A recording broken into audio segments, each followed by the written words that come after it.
We built this little 5-frame beehive, basically a nuke box it's called, and the idea is we're going to take 3 frames out of our big hive, a couple of frames of fresh eggs and a mix of larvae,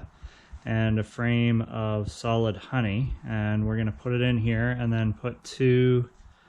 empty frames on the outside of the box and transfer some bees out of our large hive and essentially split the hive. So what should happen is the bees should realize they no longer have a queen, the bees that are moved into this box, and they should convert some of the fresh eggs into queen cells, and then in a couple of weeks she should hatch and mate, and then within, I think it's about 25 days, we should have a laying queen and a whole second hive just by pulling 3 frames out of our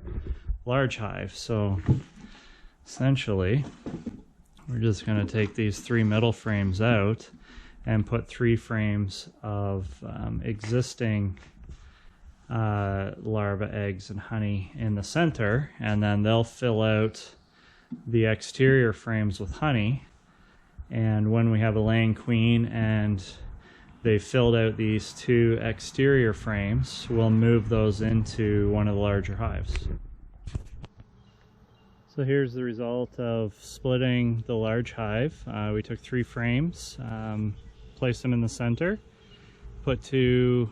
empty frames on the outside, and we actually put the nuke in the location of the old hive and moved the larger hive to a new location. The reason we did that was so that forager bees would return to this location and start bringing in resources to this hive, knowing that the larger hive had lots of eggs and lots of bees ready to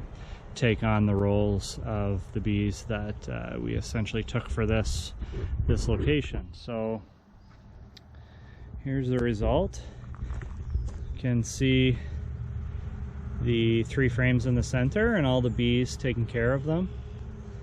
as well as the 2 new frames on the outside. They're already starting to fill resources and build out the comb and start to fill with honey and things. So essentially, once we get a mated queen and we see signs of fresh eggs, as well as these 2 outside frames filled with resources, we'll move them into a full-size 8 or 10 frame deep hive and start building up the boxes there. So that's essentially it.